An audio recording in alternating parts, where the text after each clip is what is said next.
Congress reconvenes next week, and House Speaker Mike Johnson has set his party's priorities despite threats to his gavel.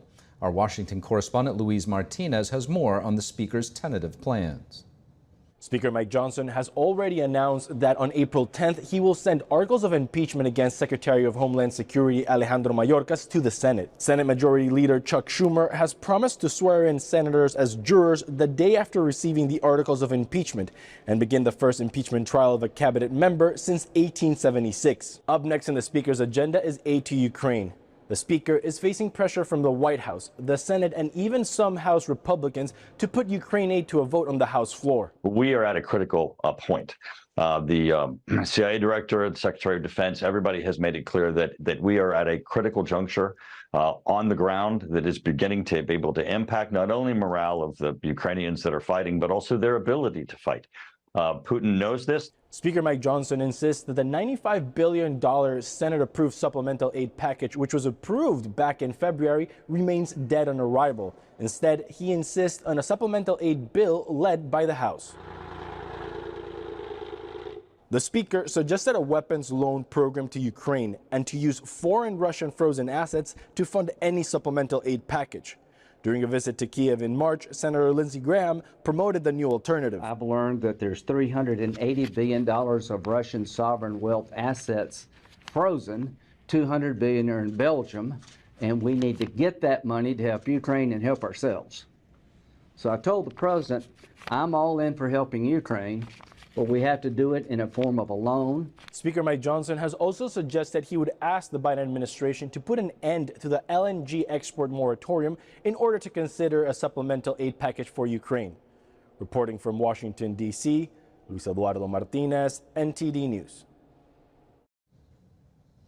A now retired U.S. general says there's a growing threat to the United States homeland by the ISIS terrorist group. Joining me now with reaction to the warning into the recent gag order on former President Trump is Kash Patel, senior advisor to the former president. Kash Patel, thank you so much for joining. Hey, it's great to be with you. Thanks for having me. Of course, Kash. Retired CENTCOM Commander General Frank McKenzie went on ABC and warned of, quote, inevitable threats to the United States from ISIS after that Moscow attack. I want to play what he said and get your response on the other side. So ISIS-K in particular, but ISIS in general, has a strong desire to attack our homeland. We should believe them when they say that. They're going to try to do it. And so I think the threat is growing. It's begun to grow as soon as we left Afghanistan and took pressure off ISIS-K. So I think we should expect further attempts of this nature against the United States as well as our partners and other nations abroad. I think this is inevitable. Your reaction?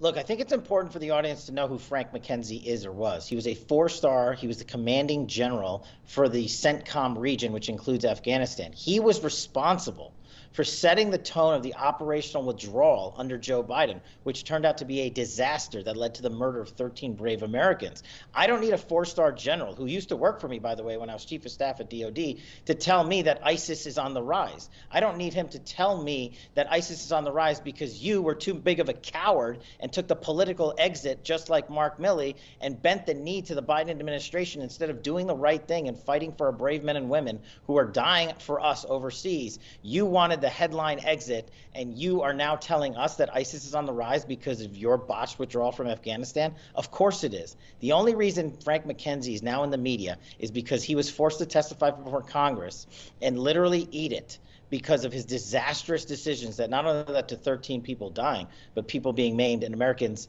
put in jeopardy. Kash, do you agree that ISIS-K was able to grow and execute that terrorist attack in Russia because we pulled our troops out of Afghanistan in such a drastic manner?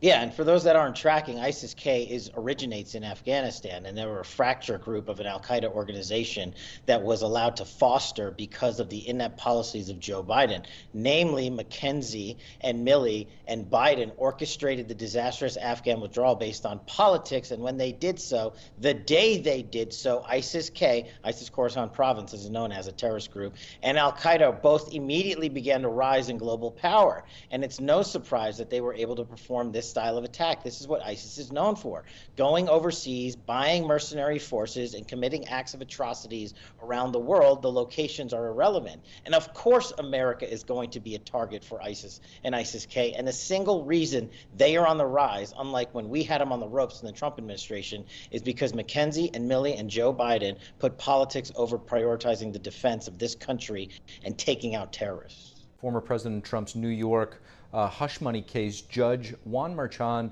last week issued a gag order for the former president, barring him from making statements about attorneys, court staff, family members of prosecutors or attorneys, jurors, witnesses, the list went on.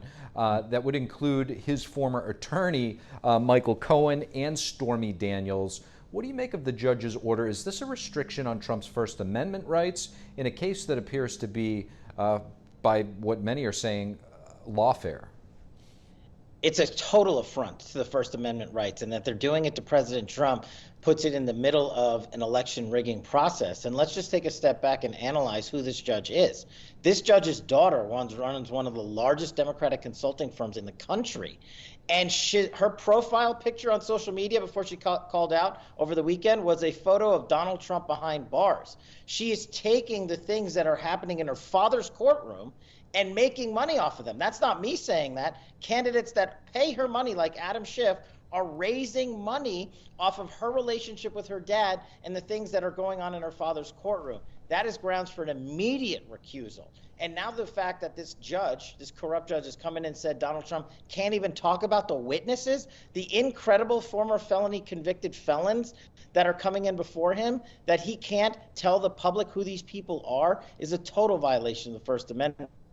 But it's no surprise because it's just an additional piece of their lawfare.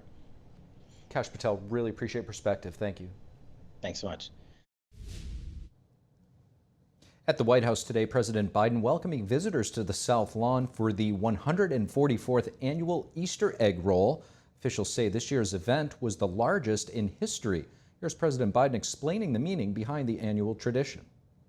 Easter reminds us of the power of hope and renewal, sacrifice and resurrection, but mainly love and grace toward one another. The event included 2 Easter bunnies and 64,000 brightly colored hard-boiled eggs. The annual tradition dates back to the 1870s, and for the 3rd year in a row, it carried an educational theme. The South Lawn and Ellipse were transformed into a school community with educational activities for kids of all ages. 40,000 people were expected to go in and out of the event throughout the day. However, Easter at the White House is not without some controversy, despite President Biden now denying responsibility for proclaiming a transgender holiday on Easter Sunday. Joining us now live is NTD's White House correspondent Iris Tao to break it down. Good evening, Iris. What is Biden's latest response to this, and what is his message to the American people today?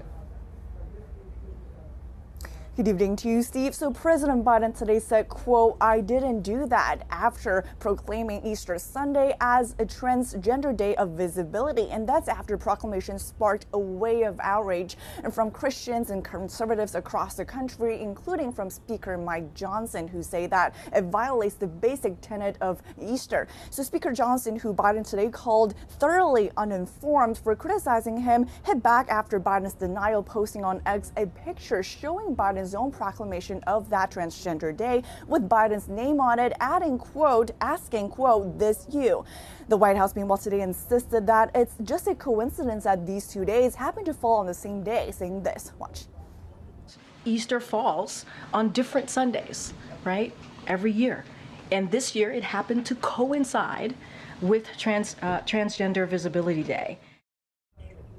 And former President Trump also called on Biden to apologize to Christians and Catholics across the country, further criticizing the Biden White House for, quote unquote, prohibiting children from submitting religious egg designs for their Easter art event. And the White House, meanwhile, again pushed back, saying that rule has been in place for Easter egg designs for years. Back to you, Steve. Yeah, Iris, we also saw the Washington, D.C. Cardinal, Mr. Cardinal Wilton Gregory, with some harsh words of criticism for the former president, just based on some of his stances on abortion and this transgenderism. We certainly hope people are enjoying the Easter holiday and did enjoy it despite all the political controversy this year. However, Ira's former President Trump, on the other hand, planning to campaign in some key swing states this week. Tell us about this. Right, so after an about 2 weeks break from the campaign trail, former President Trump will return to the swing states of Wisconsin and Michigan this week.